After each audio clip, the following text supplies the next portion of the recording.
Isang mapagpalang araw sa ating lahat. Tayo ay magbahagi muli ng konting tip kung paano mag-set ng timing bago mag-adjust ng valve. Bali, ang unit natin ngayon ay generator Caterpillar 3412. Kung nagustuhan nyo ang video na ito, baka pwedeng like and share para makita ng iba, makatulong sa kanila. Yan, proceed na tayo sa timing. Logan ko muna yung bolt para mabilis. Tuloy-tuloy ang pag-timing natin. Yan, kung nakikita nyo yung bolt na yan, takip yan. Diyan tayo magta-timing. Yung bolt na yan sa taas na mahaba, tatanggalin natin yan. Yan ang ipapaslak natin sa baba. Tapos ikutin natin yung flywheel hanggang sa maglalak yung bolt na yan. I-thread lang natin yan para hindi iikot yung flywheel. Pagkatapos, punta tayo sa piston number 1. Check lang natin kung naka-tap na ba siya. Yan. Kung naka-free yung may mga marking na yan. Yan. Lahat yan mayroon tayong marking dyan. Yan.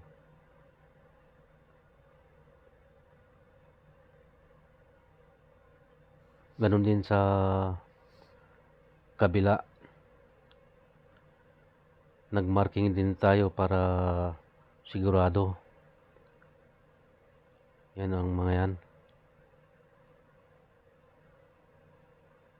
Mas maiging magmarking tayo para tuloy-tuloy yung pag-adjust. At saka nakasigurado tayo. Kasi masilan tong generator na to.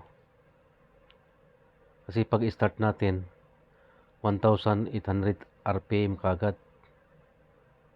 Kung nagkamali tayo sa pag-adjust, sigurado mawawasak kagad.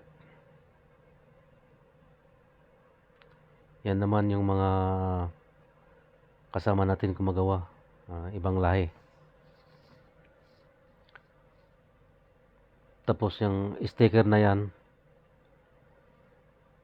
mga error code yan. Kung nagkaroon ng problema, dyan tayo titingin. Yan. Isa pa nating kasama. Yan ang serviceman ng generator.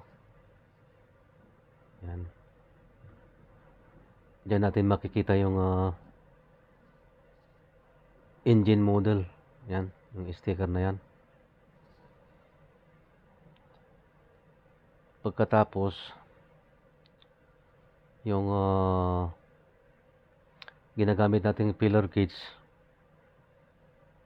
Yan, nakasulat sa radiator. Yan, exhaust 30, tapos 76 mm, tapos yung intake 15 at saka 38 mm. Yan.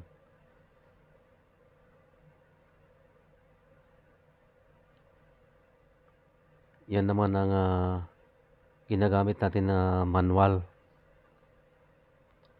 Yan. Tapos yung isa, ginawa ko lang pattern yan para sa akin, para mabilis akong mag-adjust. Yan. Pagkatapos nating na-adjust sa unang adjustment, yung bolt na yan tatanggalin natin uli. Tapos ikutin natin ng flywheel ng 360 degrees. Yan. Tapos ipapaslak natin ulit dyan. Tapos tingnan natin yung walang mga marking. Yan. Yan ang i-adjust natin pagkatapos ng ikot ng flywheel na 360. Yan, kung nakikita nyo yan, walang mga marking. Yan. Yan ang i-adjust natin. Ayan. Tapos yung sticker na yan, dyan natin makikita yung valve clearance. Ang problema, malabo na. Maraming salamat.